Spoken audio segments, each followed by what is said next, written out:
Hello friends, ഏവർക്കും PSC tips and ട്രിക്സിൻ്റെ പുതിയൊരു ക്ലാസ്സിലേക്ക് സ്വാഗതം.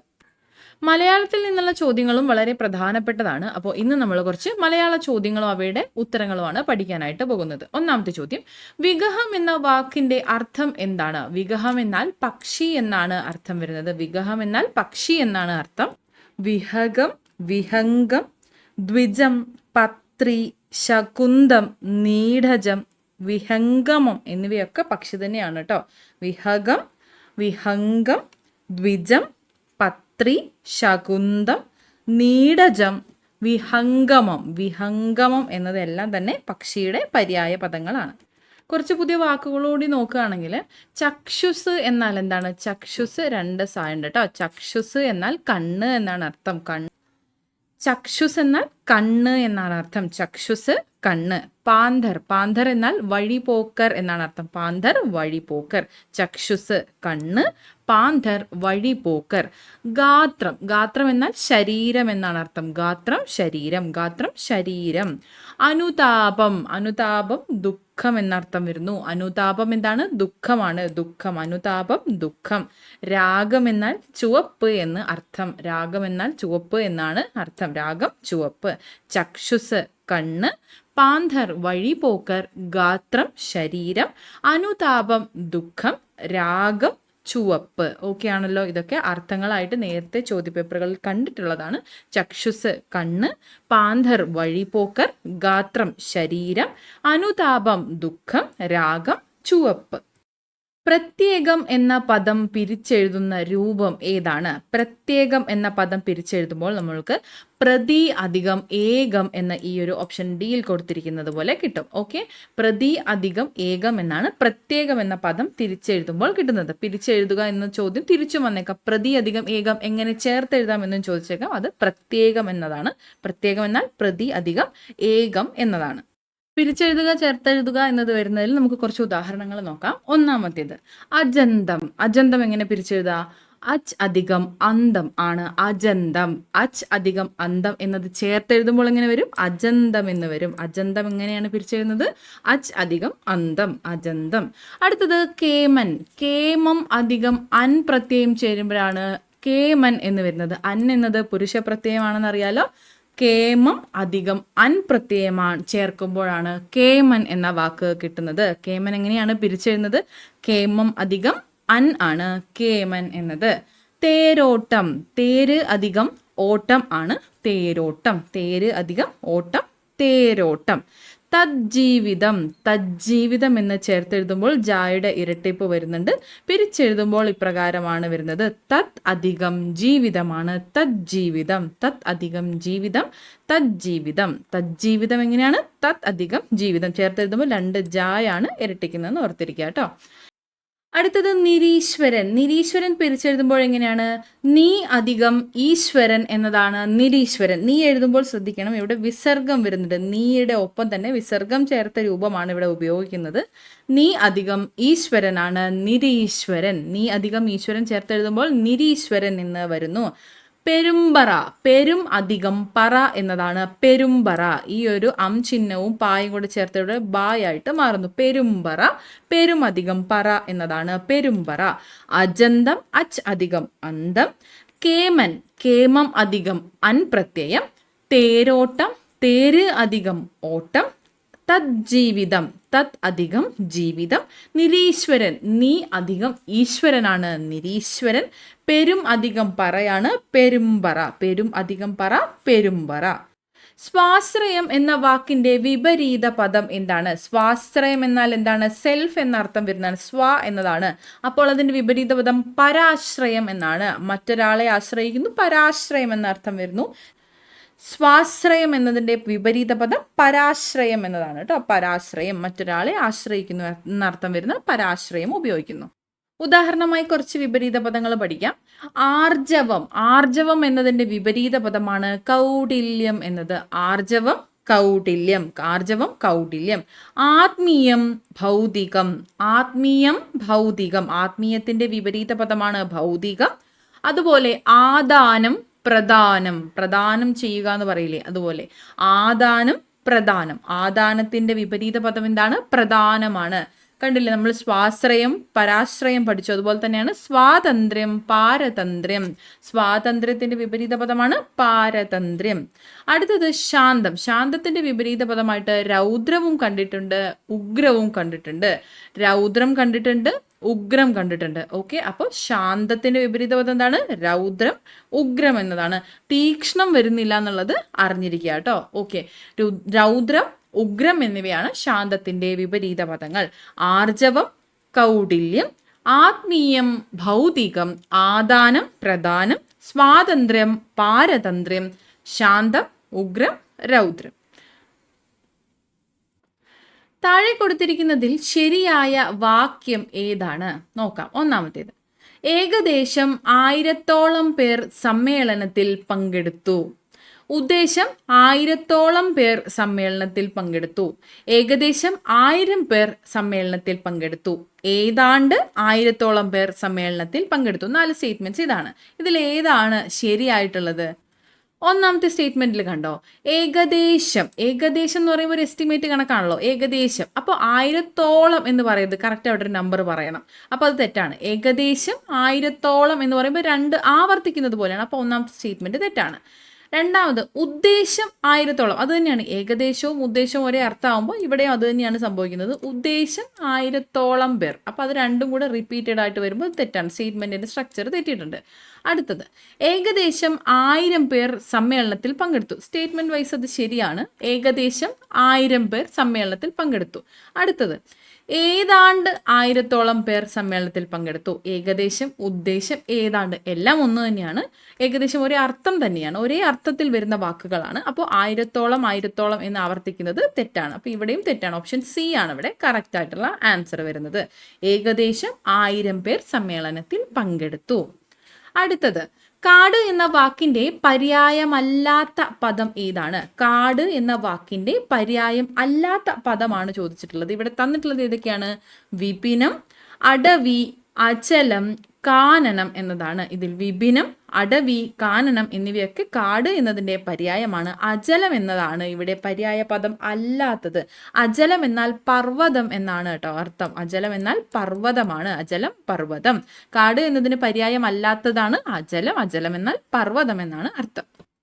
കുറച്ച് പര്യായ പദങ്ങൾ നോക്കാം. പർവ്വതം, അജലം എന്നാൽ പർവ്വതം എന്നാണെന്ന് നമ്മൾ പറഞ്ഞു. അജലമാണ് കേട്ടോ. അജലം നമുക്ക് ഓപ്ഷനിൽ തന്നിട്ടുള്ള അജലമാണ്. പർവ്വതം എന്നാണ് അർത്ഥം. അജലം, നഗം, ഗിരി, ശൈലം, അദ്രി എന്നിവയൊക്കെ പർവ്വതമാണ്. പർവ്വതത്തിന്റെ പര്യായ പദങ്ങളാണ് അജലം, നഗം, ഗിരി, ശൈലം, അദ്രി. ഗിരി, ശൈലം ഫെമിലിയർ ആയിരിക്കും അല്ലേ? അപ്പോൾ ബാക്കി നമ്മളൊന്ന് പഠിച്ചിരുന്നാൽ മതി. അദ്രി, നഗം, അചലം എന്നിവ പർവ്വതത്തിന്റെ പര്യായ പദങ്ങളാണ്. അടുത്തത് തുളസിയാണ്. തുളസിയുടെ പര്യായ പദങ്ങളാണ് തൃത്താവ്, സുരഭി, ഹരിപ്രിയ, വൃന്ദ എന്നിവ. തൃത്താവ്, സുരഭി, ഹരിപ്രിയ, വൃന്ദ. തൃത്താവ്, സുരഭി, ഹരിപ്രിയ, വൃന്ദ എന്നിവ തുളസിയുടെ പര്യായ പദങ്ങളാണ്. പിന്നെയുള്ളത് പൂന്തോട്ടത്തിന്റെ പര്യായ പദങ്ങൾ. ആരാമം, ഉദ്യാനം, പൂവാടി, ഉപവനം എന്നിവയൊക്കെ പൂന്തോട്ടത്തിന്റെ പര്യായ പദങ്ങളാണ്. ആരാമം, ഉദ്യാനം, പൂവാടി, ഉപവനം. ആരാമം, ഉദ്യാനം, പൂവാടി, ഉപവനം എന്നിവ പൂന്തോട്ടത്തിന്റെ പര്യായ പദങ്ങളാണ്. പർവ്വതത്തിൻ്റെത് അജലം, നഗം, ഗിരി, ശൈലം, അദ്രി. തുളസിയുടേത് തൃത്താവ്, സുരഭി, ഹരിപ്രിയ, വൃന്ദ. പൂന്തോട്ടത്തിൻ്റെത് ആരാമം, ഉദ്യാനം, പൂവാടി, ഉപവനം. ഓക്കെ ആണല്ലോ. അടുത്ത നോക്കാം. അവതാരകൻ എന്നതിൻ്റെ സ്ത്രീലിംഗ രൂപം എന്താണ്? അവതാരകൻ എന്ന വാക്കിന്റെ സ്ത്രീലിംഗ രൂപമാണ് അവതാരക എന്നത്. അവതാരികയാണോ എന്ന് സംശയം തോന്നും, പക്ഷെ അവതാരകയാണ് കേട്ടോ. അവതാരക എന്നതാണ് അവതാരകൻ എന്നതിൻ്റെ സ്ത്രീലിംഗ രൂപം. സ്ത്രീലിംഗ രൂപമാണ് ചോദിച്ചിട്ടുള്ളത്. അവതാരകൻ, അവതാരക. അതുപോലെയാണ് പിഷാരടി എന്നതിൻ്റെ സ്ത്രീലിംഗ രൂപമാണ് പിഷാരസ്യാർ എന്നത് കേട്ടോ. പിഷാരടി, പിഷാരസ്യാർ ആണ്. പിഷാരടി, പിഷാരസ്യാർ. പൗത്രൻ, പൗത്രി. പൗത്രൻ എന്നാൽ പേരക്കുട്ടി എന്നാണ് അർത്ഥം. പൗത്രി, പൗത്രൻ, പൗത്രിയാണ് കേട്ടോ. പൗത്രനും പൗത്രിയുമാണ്. ഓക്കെ. തമ്പി തങ്കച്ചി. തമ്പി എന്നതിൻ്റെ സ്ത്രീലിംഗ രൂപമാണ് തങ്കച്ചി. കൈമൾ കുഞ്ഞമ്മ. കൈമൾ കുഞ്ഞമ്മ. കൈമളിന്റെ സ്ത്രീലിംഗ രൂപം കുഞ്ഞമ്മയാണ്. പിഷാരടി പിഷാരസ്യർ. പൗത്രൻ പൗത്രി. തമ്പി തങ്കച്ചി. കൈമൾ കുഞ്ഞമ്മ. അമെൻമെന്റ് എന്ന ഇംഗ്ലീഷ് പദത്തിന് തുല്യമായ മലയാളം പദം ഏതാണ്? അമെൻമെന്റ്. അമെൻമെന്റ് നമ്മൾ എല്ലാവരും കേട്ടിട്ടുണ്ടാവും. നമുക്ക് കോൺസ്റ്റിറ്റ്യൂഷൻ ഭരണഘടന പഠിക്കുമ്പോൾ നമ്മൾ ഒരുപാട് കേട്ടിട്ടുണ്ട്. അമെൻമെന്റ് എന്ന ഇംഗ്ലീഷ് പദത്തിന് തുല്യമായ മലയാള പദമാണ് ഭേദഗതി. ഭേദഗതി. ഭേദഗതി. അമെൻമെന്റ് എന്നാൽ ഭേദഗതിയാണ്. അമെൻമെന്റ് നമുക്ക് എളുപ്പമായിട്ട് കിട്ടി. അതുപോലെ തന്നെ കുറച്ചധികം ഭരണഭാഷയിലെ വാക്കുകളുണ്ട്. നമുക്കതിൽ ചിലത് പഠിക്കാം. ഡെസിഗ്നേഷൻ. ഡെസിഗ്നേഷൻ എന്നാൽ ഉദ്യോഗ പേര് എന്നാണ് അർത്ഥം. ഡെസിഗ്നേഷൻ ഉദ്യോഗ പേര്. ഇങ്ങനെ പഠിക്കുന്ന സമയത്ത് ഡെസിഗ്നേഷൻ സ്പെല്ലിങ് പഠിക്കുക. ഉദ്യോഗ പേര് എന്ന് എഴുതുമ്പോൾ ഇതിലുള്ള അക്ഷരങ്ങളും ശ്രദ്ധിക്കുക കേട്ടോ. പദശുദ്ധി, സമാന പദം, ഇതിലൊക്കെ നമുക്ക് ചോദിക്കാം. അർത്ഥം തിരിച്ചും ചോദിക്കാം.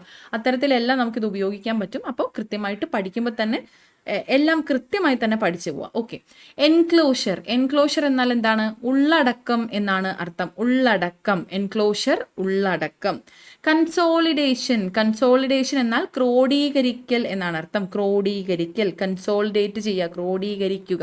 കൺസോളിഡേഷൻ ക്രോഡീകരിക്കൽ. ബെനഫിഷ്യറി. ബെനഫിഷ്യറി എന്നാൽ ഗുണഭോക്താവ് എന്നർത്ഥം. ബെനഫിഷ്യറി ഗുണഭോക്താവ്. അലവൻസ്. അലവൻസ് എന്താണ്? അലവൻസ് എന്നാൽ ബത്ത എന്നാണ് അർത്ഥം. ബത്ത. നമ്മൾ പറയില്ലേ ട്രാവൽ അലവൻസ്, അതുപോലെയാണ് അലവൻസ് എന്നാൽ ബത്ത എന്നാണ് അർത്ഥം. അഫിഡവിറ്റ്. അഫിഡവിറ്റ് എന്താണ്? സത്യവാങ്മൂലമാണ് അഫിഡവിറ്റ്. അഫിഡവിറ്റ് സത്യവാങ്മൂലം. ഡെസിഗ്നേഷൻ ഉദ്യോഗപ്പേര്. എൻക്ലോഷർ ഉള്ളടക്കം. കൺസോളിഡേഷൻ ക്രോഡീകരിക്കൽ. ബെനഫിഷ്യറി ഗുണഭോക്താവ്. അലവൻസ് ബത്ത. അഫിഡവിറ്റ് സത്യവാങ്മൂലം. അടുത്ത ചോദ്യം, ഭഗീരഥ പ്രയത്നം എന്ന ശൈലിയുടെ അർത്ഥം എന്താണ്? ഭഗീരഥ പ്രയത്നം എന്ന ശൈലിയുടെ അർത്ഥമാണ് അതികഠിനമായ പ്രവൃത്തി എന്നത്. അതികഠിനമായ പ്രവൃത്തി. കണ്ടോ, പ്രവൃത്തി എന്ന് എഴുതുന്നത് ഇതുപോലെയാണ് കേട്ടോ. പ്രവൃത്തിയല്ല, പ്രവൃത്തിയാണ് ശരിയായിട്ടുള്ള പദം. ഓക്കെ, പ്രവൃത്തിയല്ല പ്രവൃത്തിയാണെന്ന് അറിഞ്ഞിരിക്കുക. അതികഠിനമായ പ്രവൃത്തിയാണ് ഭഗീരഥ പ്രയത്നം. ഭഗീരഥ പ്രയത്നം അതികഠിനമായ പ്രവൃത്തി. സമാന രൂപത്തിലുള്ള ചൊല്ലുപോലെ വരുന്നതാണ് ഊഴിയം നടത്തുക എന്നത്. ഊഴിയം നടത്തുക എന്നതിൻ്റെ അർത്ഥമാണ് ആത്മാർത്ഥതയില്ലാതെ പ്രവർത്തിക്കുക. ആത്മാർത്ഥതയില്ലാതെ പ്രവർത്തിക്കുന്നതിനെയാണ് ഊഴിയം നടത്തുക എന്ന് പറയുന്നത്. ഊഴിയം നടത്തുക എന്നാൽ ആത്മാർത്ഥതയില്ലാതെ പ്രവർത്തിക്കുക. അതുപോലെ തന്നെ മറ്റൊന്നാണ് ആലത്തൂർ കാക്ക. ആലത്തൂർ കാക്ക എന്നതിൻ്റെ അർത്ഥം എന്താണ്? ആശിച്ച് കാലം കഴിക്കുന്നവൻ എന്ന അർത്ഥമാണ്. ആശിച്ച് കാലം കഴിക്കുന്നവനെയാണ് ആലത്തൂർ കാക്ക എന്ന് പറയുന്നത്. ആലത്തൂർ കാക്ക ആശിച്ച് കാലം കഴിക്കുന്നവൻ. ഊഴിയം നടത്തുക എന്നാൽ ആത്മാർത്ഥതയില്ലാതെ പ്രവർത്തിക്കുക എന്നാണ്. ഊഴിയം നടത്തുക, ആത്മാർത്ഥതയില്ലാതെ പ്രവർത്തിക്കുക. ശരിയായ രൂപം ഏത്? ശരിയായ രൂപം ജഡം എന്ന് എഴുതുന്നത് ശരിയായ രൂപം ഏതാണ്? ഓപ്ഷൻ ഡിയിൽ കൊടുത്തതാണ് കേട്ടോ. ജഡം എന്ന് ഇപ്രകാരമാണ് എഴുതുന്നത്. ജഡം. ജഡം എന്നാൽ എന്ന് എഴുതിയിരിക്കുന്നതിൽ ഓപ്ഷൻ ഡിയിൽ കൊടുത്താണ് കറക്റ്റ് ആയിട്ടുള്ളത്. അത് ഓർത്തിരിക്കുക. റിപ്പീറ്റഡ് ആയിട്ട് ചോദിക്കാൻ ചാൻസ് ഉണ്ട്. ഇനി അതുപോലെ തന്നെയുള്ള രണ്ട് വാക്കുകൾ കൂടി നോക്കാം. ഗർവിഷ്ഠൻ എന്ന വാക്ക്. ഗർവിഷ്ഠൻ എന്ന വാക്ക് എഴുതുമ്പോൾ ഇപ്രകാരമാണ് നമ്മൾ മിക്കവരും എഴുതുക. പക്ഷെ അങ്ങനെയല്ല. അടിയിൽ ഇത്തരത്തിലുള്ള ഈ ഠായാണ് സാധാരണ ഉപയോഗിക്കുന്ന ആദ്യത്തെ ഠായല്ല, അടുത്ത ഠായാണ് നമ്മൾ ഗർവിഷ്ഠൻ എന്ന വാക്കിൽ ഉപയോഗിക്കുന്നത്. തർജിമ. തർജിമയല്ല തർജമയാണ് ശരിയായിട്ടുള്ള വാക്ക്. തർജിമയല്ല തർജമ എന്നതാണ് ശരിയായിട്ടുള്ള വാക്ക്. നമ്മളിപ്പോൾ ഉപയോഗിക്കുന്ന സമയത്ത്, ഭാഷ ഉപയോഗിക്കുന്ന സമയത്ത് ശരിയായ വാക്കുകൾ തന്നെ പറഞ്ഞ് പഠിക്കാൻ പറയുന്ന സമയത്ത് അതൊന്ന് ശ്രദ്ധിക്കുകയാണെങ്കിൽ ആ വാക്ക് നമുക്ക് തെറ്റിപ്പോവില്ല കേട്ടോ. അപ്പോൾ തർജമ ചെയ്യുക എന്ന് തന്നെ പറയുക. തർജിമയല്ല തർജമയാണ്.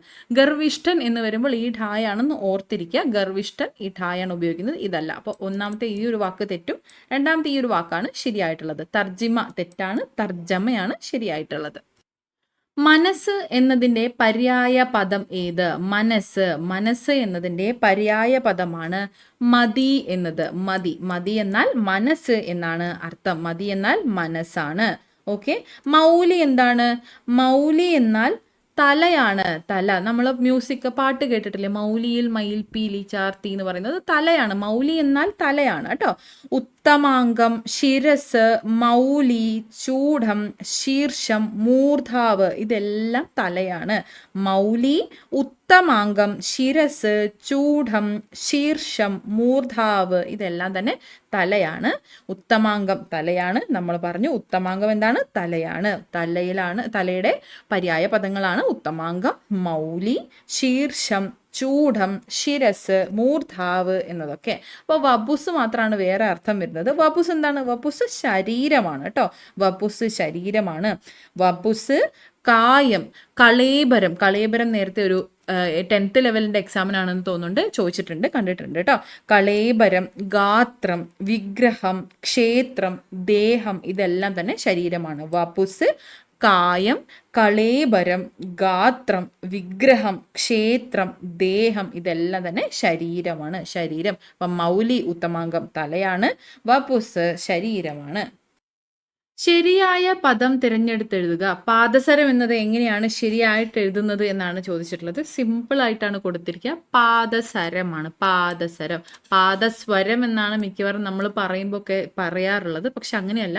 പാദസരം. പാദസരം. പാദസരം. ഇരട്ടിപ്പൊന്നുമില്ല. സാധാരണ രീതിയിലുള്ള അക്ഷരങ്ങളാണ്. പാദസരം എന്നതാണ് ശരിയായിട്ടുള്ള പദം. ഓക്കെ.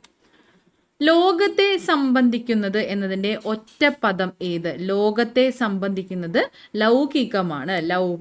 ലൗകികം എങ്ങനെയാണ് എഴുതുന്നതെന്നും കൂടി ശ്രദ്ധിക്കുക കേട്ടോ. ലൗകികം. ലോകത്തെ സംബന്ധിക്കുന്നത് ലൗകികമാണ്. അപ്പോൾ നമ്മൾ പറഞ്ഞു ലോകത്തെ സംബന്ധിക്കുന്നത് ലൗകികമാണ്. അപ്പം നൈതികം എന്ന് പറഞ്ഞാൽ നീതിയെ സംബന്ധിക്കുന്നതാണ് കേട്ടോ. നീതിയെ സംബന്ധിക്കുന്നത് നൈതികം. അതുപോലെ വേദത്തെ സംബന്ധിക്കുന്നതാണ് വൈദികം. അതുപോലെയുള്ളതാണ് പിതാവിനെ സംബന്ധിക്കുന്നത് പൈതൃകമാണ്. സമൂഹത്തെ സംബന്ധിക്കുന്നത് സാമൂഹികമാണ്. സാമൂഹികം എന്നാൽ സമൂഹത്തെ സംബന്ധിക്കുന്നത്. പിശാചിനെ സംബന്ധിക്കുന്നത് പൈശാചികമാണ്. ഉദ്യോഗത്തെ സംബന്ധിക്കുന്നത് ഔദ്യോഗികമാണ്. ഇഹലോകത്തെ സംബന്ധിക്കുന്നത് ഐഹികവുമാണ്. ഐഹികം. ബുദ്ധിയെ സംബന്ധിക്കുന്നത് ഭൗതികമാണ്. ഭൗതികം. പക്ഷെ ആ ഭൗതികം ഇത്തരത്തിലുള്ള അല്ല. ഭൗതികം ഇതാണ്. ബുദ്ധിയെ സംബന്ധിക്കുന്നത് ഭൗതികം എന്നാൽ ബുദ്ധിയെ സംബന്ധിക്കുന്നത്. ഭൗതികം ബുദ്ധിയെ സംബന്ധിക്കുന്നതാണ്. ശരീരത്തെ സംബന്ധിക്കുന്നത് ശാരീരികം എന്നതാണ്. ശാരീരികം. ഓക്കെ. അപ്പോൾ ലോകത്തെ സംബന്ധിക്കുന്നത് ലൗകികം. കഴുത്ത് എന്ന പദത്തിന്റെ പര്യായ പദം ഏതാണ്? കഴുത്ത് എന്ന പദത്തിന്റെ പര്യായ പദമാണ് ഗളം എന്നത്. ഗളം, ഗ്രീവം, കന്ധരം, കണ്ഠം ഇവയെല്ലാം തന്നെ കഴുത്താണ് കേട്ടോ. ഗളം, ഗ്രീവം, കന്ധരം, കണ്ഠം ഇതെല്ലാം തന്നെ കഴുത്താണ്. കഴുത്ത്. കരം എന്നത് കൈയാണ്. കൈ. ഹസ്തം, ബാഹു, കരം, പാണി ഇവയെല്ലാം തന്നെ കൈയാണ്. കപോലം എന്നാൽ കവിൾത്തടം എന്നാണ് അർത്ഥം. ചരണം അറിയാലോ. ചരണം എന്നാൽ കാല് എന്നാണ് അർത്ഥം. പാദം, പത്ത്, ചരണം ഇവയെല്ലാം തന്നെ കാലാണ്. ചരണം കാലാണ്. കപോലം കവിൾത്തടമാണ്. കരം കൈയാണ്. കൃഷിയുമായി ബന്ധപ്പെട്ട ചൊല്ല് തിരഞ്ഞെടുക്കുക. കൃഷിയുമായി ബന്ധപ്പെട്ട ചൊല്ല് നോക്കിയാൽ മടിയൻ മല ചുമക്കും, മുളയിലറിയാം വിള, സൂക്ഷിച്ചാൽ ദുഃഖിക്കേണ്ട, കുന്തം പോയാൽ കുടത്തിലും തപ്പണം. ഇതിൽ പറഞ്ഞിട്ടുള്ളതിൽ മുളയിലറിയാം വിള എന്നത് കൃഷിയുമായി ബന്ധപ്പെട്ട പഴഞ്ചൊല്ലാണ്. മുളയിലറിയാം വിള. അതുപോലെ തന്നെയുള്ളതാണ് വിത്തുഗുണം, പത്തുഗുണം. കള പറിച്ചാൽ കളം നിറയും. കള പറിച്ചാൽ കളം നിറയും. വിത്തിനൊത്ത വിള. വിത്തു കുത്തി ഉണ്ണരുത്. ഇതെല്ലാം തന്നെ കൃഷിയുമായി ബന്ധപ്പെട്ടതാണ്. കുംഭത്തിൽ നട്ടാൽ കുപ്പയിലും മാണിക്യം. കേട്ടിട്ടില്ലേ? കുംഭത്തിൽ നട്ടാൽ കുപ്പയിലും മാണിക്യം. കുംഭത്തിൽ നട്ടാൽ കുടത്തോളം ചേന. മീനത്തിൽ നട്ടാൽ മീൻകണ്ണിനോളം എന്ന രീതിയിലൊക്കെ പറയുന്നതെല്ലാം തന്നെ കൃഷിയുമായി ബന്ധപ്പെട്ട പഴഞ്ചൊല്ലുകളാണ്. അപ്പോൾ ഇവിടെ പറഞ്ഞിട്ടുള്ളതിൽ മുളയിലറിയാം വിള എന്നതാണ്. മുളയിലറിയാം വിള. നീചം എന്ന പദത്തിന്റെ വിപരീത പദം എഴുതുക. നീചം എന്ന വാക്കിന്റെ വിപരീത പദം ഉച്ചമാണ്. ഉച്ചം. നവോത്ഥാന നായകർ പറഞ്ഞു കേട്ടിട്ടില്ലേ? ഉച്ചനീചത്വങ്ങൾ തുടച്ചു നീക്കുക എന്നത്. ആ ഒരു വ്യത്യാസം ഒഴിവാക്കുക എന്ന അർത്ഥത്തിലാണത് പറഞ്ഞിട്ടുള്ളത്. ഉച്ചം എന്നതിന്റെ വിപരീത പദമാണ് നീചം. നമ്മളോട് ചോദിച്ചു നീചം എന്ന പദത്തിന്റെ വിപരീത പദം എന്താണ്? ഉച്ചം എന്നതാണ്. എഴുതുന്നത് എങ്ങനെയാണെന്നും കൂടെ നോക്കണം കേട്ടോ. നീചം എന്നതും ഉച്ചം എന്നത് ഇപ്രകാരമാണ് എഴുതുന്നത്. ഉച്ചം, നീചം. വിപരീത പദമാണ് ചോദിച്ചത്. ഉച്ചം, നീചം. ഓപ്ഷൻസിൽ നോക്കുകയാണെങ്കിൽ നമ്മൾ നേരത്തെ പഠിച്ചു ശാന്തം എന്നതിൻ്റെ വിപരീത പദമാണ് ഉഗ്രം എന്നതും രൗദ്രം എന്നതും. അപ്പോൾ ഈ ഒരു ഓപ്ഷൻസ് നമ്മൾ കംപ്ലീറ്റ് ചെയ്തിട്ടുണ്ട്. ശാന്തം എന്നതിൻ്റെ വിപരീത പദമാണ് ഉഗ്രം, രൗദ്രം. പ്രഥമ ജ്ഞാനപീഠ പുരസ്കാരം നേടിയ കവി ആരാണ്? പ്രഥമ ജ്ഞാനപീഠ പുരസ്കാരം നേടിയത് ആരാണ്? ജി ശങ്കരക്കുറുപ്പാണ്. ജി ശങ്കരക്കുറുപ്പ്. ജി ശങ്കരക്കുറുപ്പിന് ജ്ഞാനപീഠ പുരസ്കാരം ലഭിച്ച വർഷം ഏതാണ്? 1965 കേട്ടോ. 1965 ജി ശങ്കരക്കുറുപ്പിന് ജ്ഞാനപീഠ പുരസ്കാരം ലഭിച്ചത്. ജി ശങ്കരക്കുറുപ്പിന്റെ ജ്ഞാനപീഠം ലഭിക്കാൻ കാരണമായ കൃതി ഏതാണ്? ഓടക്കുഴലാണ് കേട്ടോ. ഓടക്കുഴൽ. ഓടക്കുഴൽ എന്ന കൃതിക്കാണ് ജി ശങ്കരക്കുറുപ്പിന് ജ്ഞാനപീഠ പുരസ്കാരം ലഭിച്ചത്. മലയാളത്തിന്റെ മിസ്റ്റിക് കവി എന്നറിയപ്പെടുന്ന കവിയാണ് ജി ശങ്കരക്കുറുപ്പ്. ജി ശങ്കരക്കുറുപ്പ് മലയാളത്തിന്റെ മിസ്റ്റിക് കവി. മലയാളത്തിന്റെ മിസ്റ്റിക് കവി എന്നറിയപ്പെടുന്നത് ആരാണ്? ജി ശങ്കരക്കുറുപ്പാണ്. ജി ശങ്കരക്കുറുപ്പ്. ജി ശങ്കരക്കുറുപ്പ് അറിയപ്പെടുന്ന പേരെന്താണ്? മലയാളത്തിന്റെ മിസ്റ്റിക് കവിയാണ് കേട്ടോ. മിസ്റ്റിക് കവി. ജ്ഞാനപീഠം ഏർപ്പെടുത്തിയ വർഷം 1961 കേട്ടോ. ജ്ഞാനപീഠ പുരസ്കാരം ഏർപ്പെടുത്തിയത് 1961 ആദ്യമായി നൽകിയത് 65 അത് ലഭിച്ചത് ജി ശങ്കരക്കുറുപ്പിനാണെന്ന് ഓർത്തിരിക്കുക. അദ്ദേഹത്തിന്റെ പ്രധാനപ്പെട്ട മറ്റ് കൃതികളുടെ പേര് കൂടി ഒന്ന് അറിഞ്ഞിരിക്കുക. സൂര്യകാന്തി, വിശ്വദർശനം, ജീവന സംഗീതം, പൂജാപുഷ്പം എന്നിവയാണ്. സൂര്യകാന്തി, വിശ്വദർശനം, ജീവന സംഗീതം, പൂജാപുഷ്പം. സൂര്യകാന്തി, വിശ്വദർശനം, ജീവന സംഗീതം, പൂജാപുഷ്പം എന്നിവ ജി ശങ്കരക്കുറുപ്പിന്റെ പ്രധാനപ്പെട്ട കൃതികളാണ്. ഓക്കെ, അപ്പോൾ അത് ഇപ്പം നമ്മളിപ്പോൾ പഠിച്ചു. ജി ശങ്കരക്കുറുപ്പ് ഒന്നാമതായിട്ട് ജ്ഞാനപീഠ പുരസ്കാരം നേടിയ കവിയാണെന്ന് പഠിച്ചു. എത്ര പേർക്ക് ജ്ഞാനപീഠ പുരസ്കാരം മലയാളത്തിൽ നിന്ന് ലഭിച്ചിട്ടുണ്ട്? മലയാള ഭാഷയിൽ നിന്ന് ജ്ഞാനപീഠ പുരസ്കാരം 6 പേർക്കാണ് കേട്ടോ ലഭിച്ചിട്ടുള്ളത്. 6 പേർക്കാണ്. ഒന്നാമത്തെ ആൾ ഇപ്പം നമ്മൾ പറഞ്ഞു 1965 ജി ശങ്കരക്കുറുപ്പ് നേടി.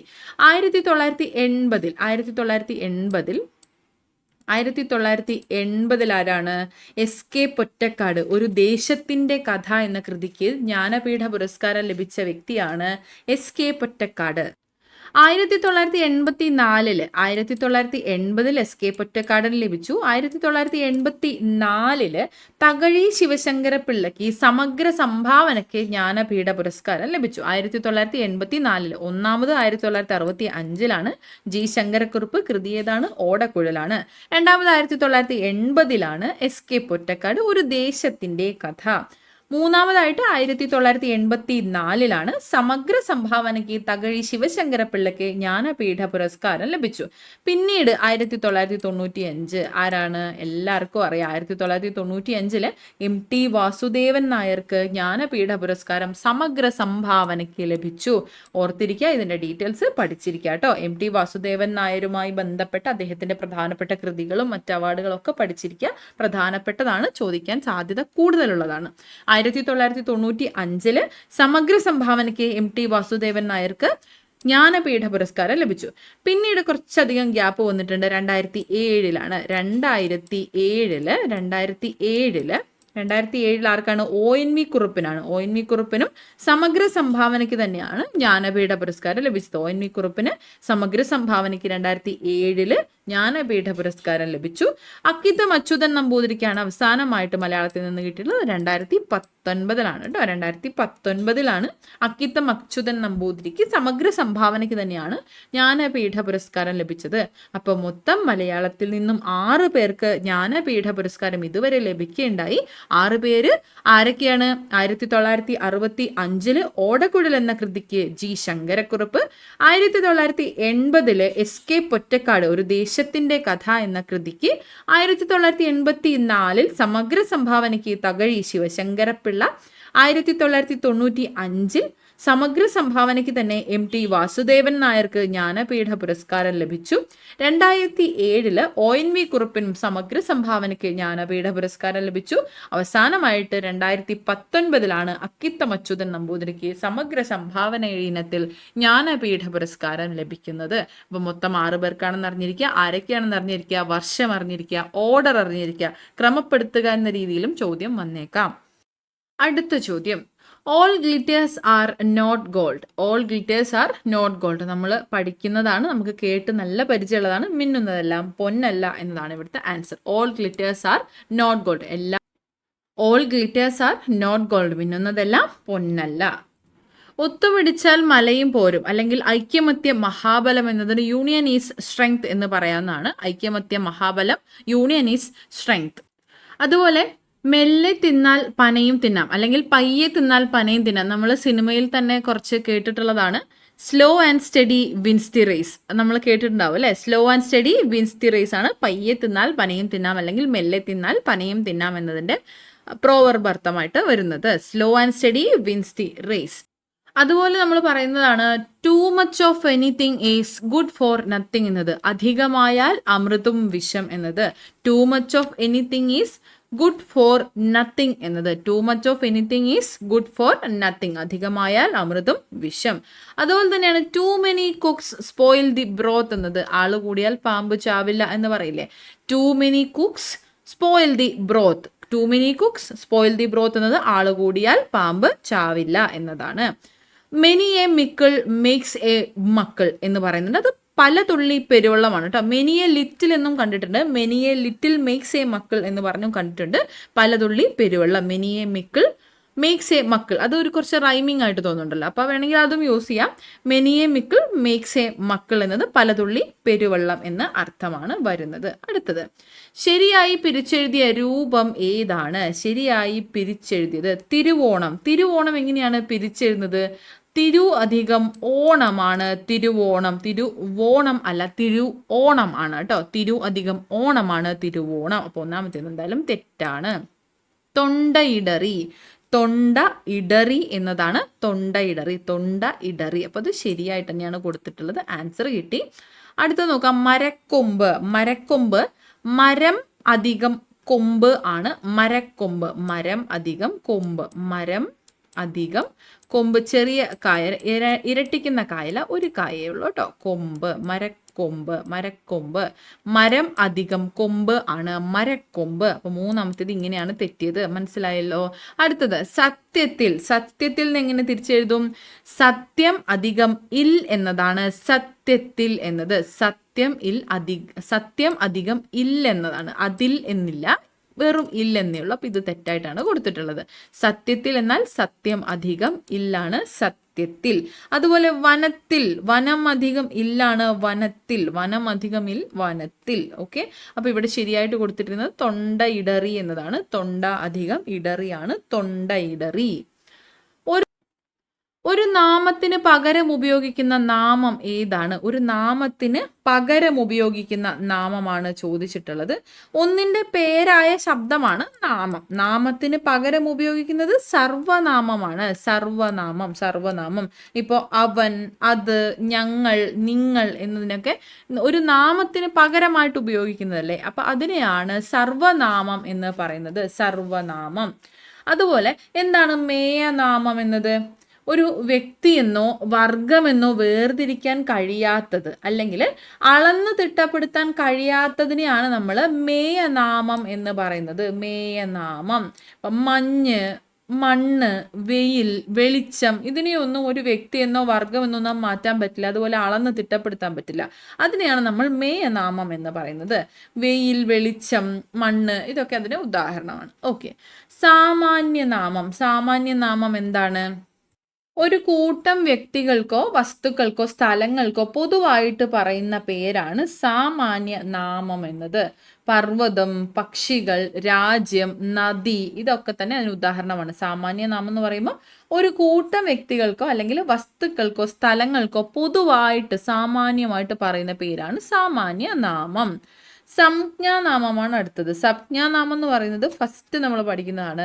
ഒരു വ്യക്തിയുടെയോ സ്ഥലത്തിൻ്റെയോ വസ്തുവിൻ്റെയോ പേരായ ശബ്ദം, പ്രത്യേക ശബ്ദമാണ് എന്ത്? സംജ്ഞാനാമം എന്നത്. ഇപ്പോൾ എക്സാമ്പിൾ പറയണേ, നമ്മുടെയൊക്കെ പേര് ഒക്കെ യുണീക്ക് അല്ലേ? അപ്പം അതുപോലത്തെ പേര്, അതുപോലെ ഇപ്പോൾ കേരളം, അതുപോലെ മുല്ല, ചക്ക, മനു ഇങ്ങനെയുള്ള ഉദാഹരണങ്ങളൊക്കെ സംജ്ഞാനാമത്തിന് ഉദാഹരണമാണ് കേട്ടോ.